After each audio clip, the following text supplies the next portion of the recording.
जो हम कहते हैं धर्म का उत्थान हो और अधर्म का नाश हो, उसके बाद हम कहते हैं कि इस्लाम एक धर्म है। तो सबसे बड़ा तो अपने दिमाग से ये पर्दा हटा दीजिए कि इस्लाम कोई धर्म है।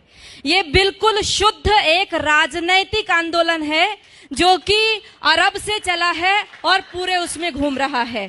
वो राजनीतिक सत्ता को प्राप्त करने के लिए कुछ भी कर सकते हैं। दूसरी बात मैं आपको ये कहना चाहती हूँ, देखिए हर मुसलमान जो है अपने आप को आदर्श मानता है कि मोहम्मद को, वो अपने आगे मोहम्मद लिखता भी है, तो वो मोहम्मद जैसा बनना चाहता है।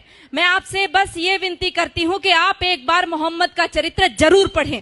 जैसे हम रामायण को पढ़ाने के लिए कहते हैं ना, वैसे आप सबसे विनती है कुरान को पढ़िए और मोहम्मद के चरित्र को पढ़िए। ये पढ़ना बहुत जरूरी हो गया है। राम को पढ़िए और उसको पढ़िए। लोगों को प्रेरणा कीजिए कि कुरान जरूर पढ़ें। अपने बच्चों को अरबी सिखाइए। उनके लेटर, मैं नजीबाबाद से आ रही हूँ, लगातार अरबी में लिखा हुआ है, समझ ही नहीं आता क्या लिखा हुआ है, क्या इसमें पढ़ाया जा रहा है। जिस देश में 3 लाख से ज्यादा मदरसे चल रहे हो, जिस देश में 2 लाख से ज्यादा मस्जिदें विद्यमान हो, उनमें तैयारी क्या हो रही है। दिन रात बोल रहे ला इलाहा इल्लल्लाह, 5 बार बोलते हैं, 5 बार नमाज पढ़ी जाती है और शुरुआत इसी से करते हैं कि कोई नहीं है, ला माने नहीं है कोई भी अल्लाह के जैसा, और मोहम्मदुर रसूलुल्लाह अर्थात मोहम्मद ही उस अल्लाह का रसूल है।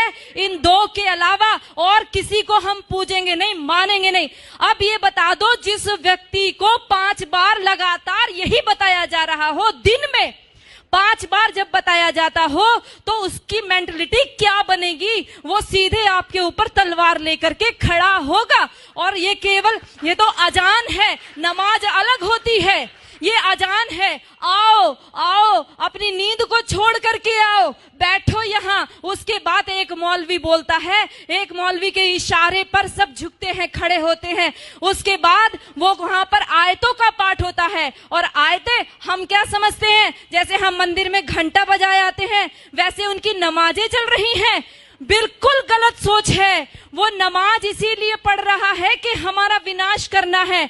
अगर हमारा विनाश करने के लिए कोई व्यक्ति दिन में 5 बार तैयारी करता हो और हर पड़ोसी तैयारी कर रहा हो 5 बार, और हमारी नींद ना खुले, तो याद रखो कि हमने अपना रिमोट कंट्रोल उनके हाथों में दे दिया है। उनको प्रॉब्लम हमारी गाय से नहीं है, उनको प्रॉब्लम हमारी माताओं बहनों से भी नहीं है, उनको प्रॉब्लम है केवल हमारे अस्तित्व से। जब तक एक भी हिंदू बचा हुआ है, तब तक उनको प्रॉब्लम है। उनको तब तक लगातार जिहाद करने के लिए कहा गया है, और लगातार हमारी माताओं बहनों के साथ अत्याचार दुराचार करने के लिए कहा गया है। कोई पढ़ करके तो देखे उनके, वो रोजा किस लिए रखते हैं, कोई पढ़े रोजा किस लिए रखा जाता है। रोजा कोई नवरात्रों जैसा व्रत नहीं है, कोई नवरात्रों जैसा व्रत नहीं। आज हम रोजे को नवरात्रे के साथ जोड़ रहे हैं। हम नवरात्रों में अपनी माँ दुर्गा की कल्पना करते हैं, उसको जीवन में उतारने की कोशिश करते हैं। जितनी मोहम्मद ने लड़ाई लड़ी थी, सारी रोजे के टाइम में लड़ी थी, और सारी की सारी तैयारी करने के रोजा इसलिए रखा जाता है कि आप लड़ाई लड़ोगे, जंग लड़ोगे तो भूखा रहना पड़ेगा। अब उस भूख प्यास को आप कैसे सहन करोगे। आप रोजे का असली शब्द ढूंढ करके लाइए। उनके अरबी कोश में सोम शब्द है, जिसका अर्थ है घोड़ों को भी हफाना, अर्थात घोड़े भी तैयार करना और खुद अपने शरीर को मजबूत करना। अगर उस रोजे की इफ्तार पार्टी में सारे के सारे हिंदू जाकर के बैठते हैं, आश्चर्य होता है जब लखनऊ के मंदिर के मठाधीश भी जाकर के रोजे की इफ्तार पार्टी मंदिर के अंदर कराते हैं, और हम सब लोग केवल फेसबुक पे 1-2 गुस्सा निकाल करके रह जाते हैं। मैं आप सबसे विनती करना चाहती हूँ, याद रखो इनके 5 स्तंभ, जिसमें कहा तौहीद, एक ही ईश्वर है, एक अल्लाह है, उसके अलावा हम किसी को मानते ही नहीं है। हम कहते हैं सर्वधर्म संभाव। अरे लानत है हमारे ऊपर पर 1400 साल से जिन लोगों ने केवल कत्लेआम मचाया हो, आज भी हम उनको धार्मिक कह रहे हैं। वो अल्लाह के अलावा और किसी को स्वीकार नहीं करेंगे, वो हर स्तर पर करेंगे, वो दाढ़ी रख करके भी करेंगे, वो पैंट शर्ट पहन के करेंगे, वो अरबी बोल करके करेंगे, वो हिंदी बोलेंगे, वो इंग्लिश बोलेंगे। लक्ष्य केवल एक उनका स्पष्ट है, वो है जब तक एक भी काफिर जिंदा है अल्लाह का काम रुकेगा नहीं। और जो लोग कहते हैं, जिन्होंने बोला रघुपति राघव राजा राम पतित पावन सीताराम, और अगली पंक्ति जोड़ दी ईश्वर अल्लाह तेरो नाम, लानत है हमारे ऊपर। हमने कभी पढ़ करके नहीं देखा अल्लाह कहते किसको है। हमने ईश्वर के बराबर अल्लाह को रख दिया। अरे हमारा ईश्वर दयालु है, कृपा करता है, परंतु अल्लाह का आदेश है। कहां पढ़ोगे? कुरान पढ़ोगे। अल्लाह का साफ आदेश है, जो मेरे को नहीं मानता, जो जिब्राइल मिकाइल को नहीं मानता, जो मोहम्मद को नहीं मानता, वो काफिर है, और काफिर वाजिबुल कत्ल है, वो कटने योग्य है। इतना ही नहीं कहा, जब रमजान का महीना खत्म हो जाए इनको घात लगा करके मारो।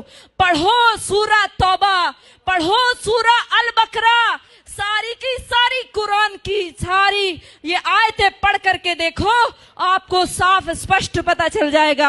हम सोचते हैं कि उनकी हज यात्रा, हम सोचते हैं उनकी हज यात्रा हमारी अमरनाथ यात्रा जैसी है। अरे पढ़ो भाइयों, यदि उनकी हज यात्रा हमारी अमरनाथ जैसी होती तो वहां पर सब लोग जा सकते थे, केवल मुसलमान ही क्यों जाते हैं? आज उनके ऊपर वो वहां से हमारे भाई पैसा भेजते हैं और वहां से वो अपनी सभ्यता को भेजते हैं। उनको कोई एम्बेसी में राजदूत भेजने की आवश्यकता नहीं है कि भारत में आप हमारे अरबी कल्चर का प्रचार कीजिए। ये सारे बढ़ाए हुए दाढ़ी, ये सारे ऊंचा पजामा और नीचा कुर्ता पहन करके सारे वहां से सीख करके आते हैं और अपने आप यहाँ पर आकर के सिखाते हैं। याद रखो, मिटेगा ये धर्म और आबरू भी जाएगी, तुम्हारे नाम से दुनिया को शर्म आएगी। यदि आज नहीं जागे तो कोई हमारे बचाने वाला नहीं है। ये नमाज खिलाफत का मिनी ट्रायल है। ये नमाज इसलिए कहता है कि एक खलीफा बैठाएंगे और उसका राज चलेगा। ये पहले भी हमारा देश आजादी के लिए जूझ रहा था और सारा मुस्लिम जगत खलीफा के लिए जूझ रहा था। इतिहास पढ़ करके देखो, मालाबार में जो युद्ध हुआ, हमारे लोग जो मारे गए, वहां की महिलाओं के साथ, क्योंकि खिलाफत आंदोलन फेल हो गया। टर्की में खलीफा था, उसकी खलीफाई चली गई, खलीफा छोड़ करके इंग्लैंड भाग गया। वहां से इनको गुस्सा आया, आक्रोश हमारे हिंदू माताओं बहनों के ऊपर निकाला। वो जो लेडी रीडिंग को पत्र लिखा था हमारी हिंदू महिलाओं ने, कभी पढ़कर देखो। उन्होंने लिखा हमारी कितनी दुर्दशा हुई है। हमारे सामने हमारे बच्चों को, दूध मुहे बच्चों को भाले की नोक पर उछाल करके ऊपर टांग दिया गया। हमारी बेटियों, माताओं के साथ में बलात्कार हुए। एक एक माता का बलात्कार करने के लिए 10-10 जिहादी थे और वो 10-10 जिहादी के बीच में फंसी हुई महिला ये सोच रही थी किसके लिए दुख मनाऊं, अपने बेटे के लिए या मेरे शरीर के लिए, किसके लिए रोएंगे। दर्द को भी दर्द आएगा, वो ऐसी भयंकर स्थिति है। और ये केवल एक आकस्मिक घटनाएं नहीं है, ये सब ऊपर से सिखाया हुआ है। भाइयों, आप सब लोग जो फेसबुक पे इसको रिकॉर्ड कर रहे हैं या अपने मोबाइल में रिकॉर्ड कर रहे हैं, ये मोबाइल में रिकॉर्ड करने की चीज नहीं है, दिल में रिकॉर्ड कीजिए। इसको अपनी बहनों को, माताओं, बेटियों, बच्चों को बताइए। नीति कृष्ण कहता है, नीति का अवलंब ले पहचान शत्रु प्रहार को। कृष्ण का आदेश सुन गुंजा दे गांडीव की टंकार को। ऐ पार्थ चादर तान कर सोता रहेगा कब तलक, तू उठ जरा निज शौर्य का परिचय करा संसार को। तो उठ जरा निज शौर्य का परिचय करा। धन्यवाद।